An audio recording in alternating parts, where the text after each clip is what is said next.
Siema, pokażę wam dzisiaj build, którym będę zaczynał grać nową ligę w PoE 3.27, Keepers of the Flame. Zapraszam do oglądania. Będziemy grali buildem pod Venom Gyre, który będzie naprawdę silny pod clearowanie breachy, co zaraz wam pokażę. A jak widzicie aktualnie na ekranie, ostatnio przechodziłem sobie całą fabułę na streamku, tak żeby pokazać wam, jak startuję tym buildem, jaki skill używam na początku, kiedy swapuję się na Venom Gyre i tak dalej. Materiał cały, prawie 7-godzinny, pojawi się 31, czyli w dniu startu ligi, gdzieś tam w godzinach porannych, także jak będziecie chcieli sobie przechodzić całą fabułę gdzieś tam z włączonym filmikiem na drugim monitorze razem ze mną, to zapraszam. Link będziecie mieli podany w opisie, jak tylko się pojawi, jak tylko wrzucę go na YouTube'a. A teraz pokażę wam, odpalimy mapkę i pokażę, dlaczego uważam, że ten build będzie super na breache. Ja sobie troszkę przyciszę dźwięki. Mamy ten build zrobiony tak mocno endgame'owo, z tym, że no chcę wam pokazać właśnie, jak endgame'owo ten build lata. Sorry od razu za filtr, mam jakieś byle jaki z fabuły włączony, ale to nieważne. Zobaczmy sobie właśnie, jak to śmiga na breachach. Jak widzicie, ma bardzo duży attack speed, bardzo duży movement speed, jest to build mobilny. Ma całkiem fajny DPS. Jeśli chodzi o plusy tego builda, to przede wszystkim największym plusem tego builda jest to, że jest szybki. Jest naprawdę szybki, jak widzicie, zapierdziela on nieźle po mapach, bardzo ma dużo attack speeda, szybko się ślizgamy na tych Wheeling Bladesach, także jest to mega przyjemne. Ma dobry clear speed, naprawdę bardzo dobry clear speed, możemy nim bardzo szybko czyścić mapę, co się oczywiście przekłada później na duży zarobek na godzinę, ponieważ no, czym szybciej clearujemy mapy, tym więcej będziemy zarabiać na godzinę. Zrobi oczywiście cały content, jeśli odpowiednio w niego zainwestujemy, to bezproblemowo będziemy mogli robić all content. Nie jest drogi, aby zacząć, tak naprawdę wychodząc z fabuły możemy od razu lecieć na mapki, jeżeli ogarniamy oczywiście crafting, jeśli nie trafi nam się nic fajnego, to kupujemy tak naprawdę jakiegoś kloła tam za 2-3 chaoski, jakiegoś fivelinka i lecimy z tematem. Można wyciągnąć na nim spory damage, jeśli odpowiednio zainwestujemy, to naprawdę ma spore obrażenia. No i jeśli chodzi o minusy tego builda, to to, że jest squishy szczególnie na początku, bo oczywiście można go zrobić tak, żeby był twardszy.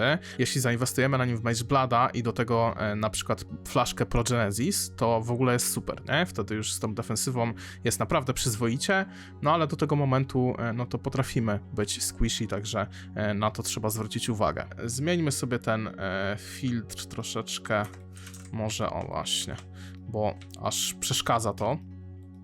Także dokończę na szybko mapkę jeszcze, tak żebyście mogli zobaczyć do końca, jak to działa. No ale jak widzicie, jest naprawdę przyjemny, szybki. Ma całkiem niezły damage w bossy, bo przez bossy się oczywiście prześlizgujemy Wheeling Bladesami i zadajemy im spore obrażenia.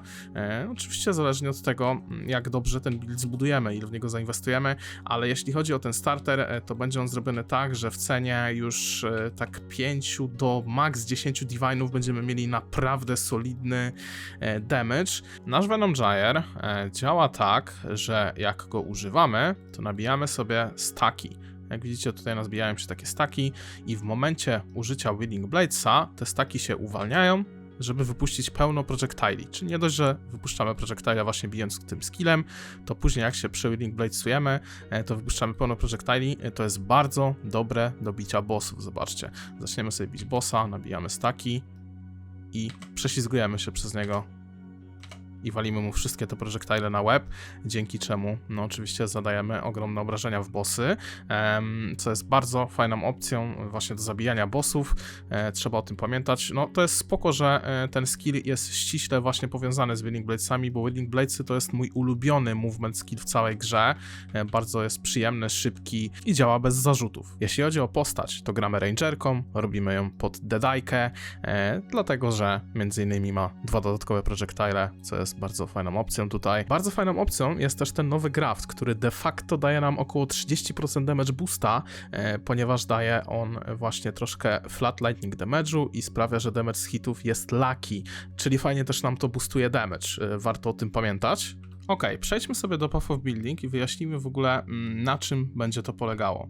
Na tym buildzie będziemy stakowali dexa, więc tego dexterity chcemy oczywiście wyciągnąć jak najwięcej, a to dlatego, że zamierzamy używać clawów, właśnie tych breachowych, które dają nam od 1 do 12 lightning damage to attacks za każde 10 dexterity, które posiadamy. Same w sobie zwiększają nam procentowo dexa.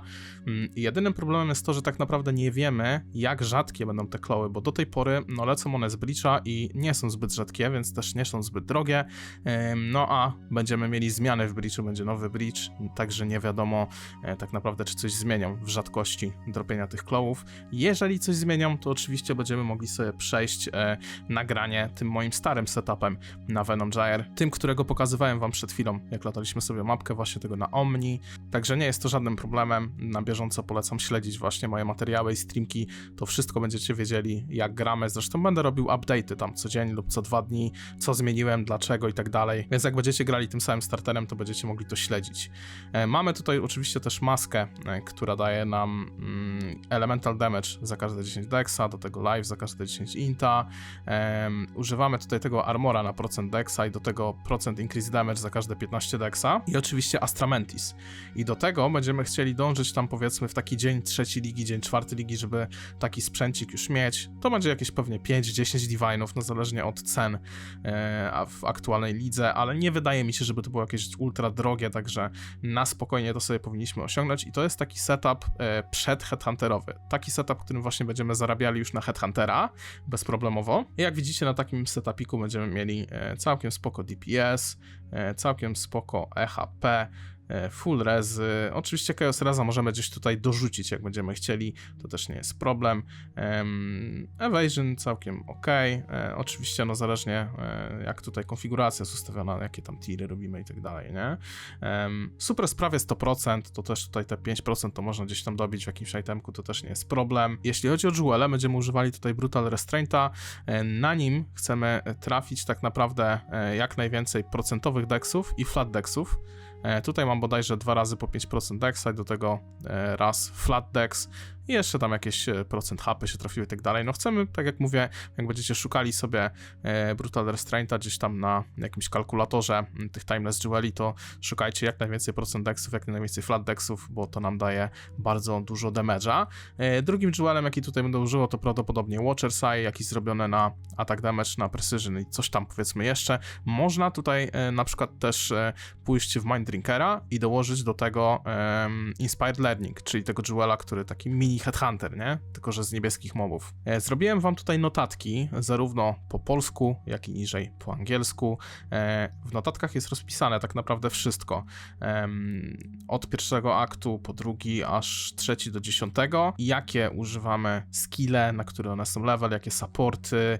Mamy rozpisane itemy na Lightning Arrow, bo będziemy levelowali Lightning Arrowem, później się przerzucali na Venomgyre właśnie i też jakie itemy na Venomgyre. Oczywiście te notatki tutaj mogą się jeszcze zmienić, pewnie tutaj trochę rzeczy podopisuję, bo pewnie można zrobić to jeszcze trochę lepiej, więc ja to jeszcze do momentu startu ligi będę edytował i oczywiście po starcie ligi bardzo możliwe, że też, także polecam śledzić, ten pop będzie wrzucony w opis i będzie na bieżąco update'owany. I oprócz tego, że macie tutaj to rozpisane, to zrobimy sobie tak naprawdę taki leveling guide, czyli zrobimy taki osobny filmik, w którym pokażę wam w skrócie, jak się leveluje tym buildem, bo pewnie nie każdemu będzie chciało się oglądać 7-godzinny live, jak przechodzimy całą fabułę, który wrzucę też. Także jeżeli będziecie chcieli, to będziecie mogli lecieć to sobie z tym live'em, odpalonym powtórką po prostu gdzieś tam na drugim monitorze, albo właśnie skorzystać z tego leveling guide'a w skrócie, zrobimy taki filmik tam, nie wiem, 10-20 minut. Jeśli chodzi o drzewko, mamy tutaj wersję na 14 level, tutaj idziemy kawałeczek w łuki, później to respekujemy bez problemu, tak naprawdę mamy tylko parę punktów do zrespekowania, bo cofamy, zobaczcie tutaj, o, te punkty właśnie na łuki, później idziemy już dalej w Venomgyre'a. Na razie mamy do momentu przedheadhunterowego, jeszcze pojawi się oczywiście wersja taka już typowo endgame'owa, jak już mamy headhuntera i tak dalej, to jeszcze tutaj dodam na dniach, także niedługo się to też pojawi. Oczywiście włącznie z drzewkiem aż do 100 levela, bo na razie jest maksymalnie do 91 zrobione. No i tak to wygląda na ten moment. Jeżeli macie jakiekolwiek pytania, to zapraszam do sekcji komentarzy oraz na moje streamy, które będą pojawiały się codziennie od startu ligi. Zapraszam również na Discorda dla widzów, tam też możecie zadawać pytania, jeżeli jakiekolwiek macie, zresztą tutaj w notatkach jest to dodane. Także dzięki za obejrzenie, zapraszam was do śledzenia mojego kanału, jeżeli jesteście zainteresowani moim starterem. Zapraszam oczywiście też na mojego Twitcha, gdzie będziemy codziennie streamowali PoE. Zapraszam więc 31 wieczorkiem na start ligi. Także zapraszam, będzie mi bardzo miło, jak wbijecie do mnie, żeby mi trochę potowarzyszyć przy tym starcie ligi. Trzymajcie się i do zobaczonka. Siema, siema.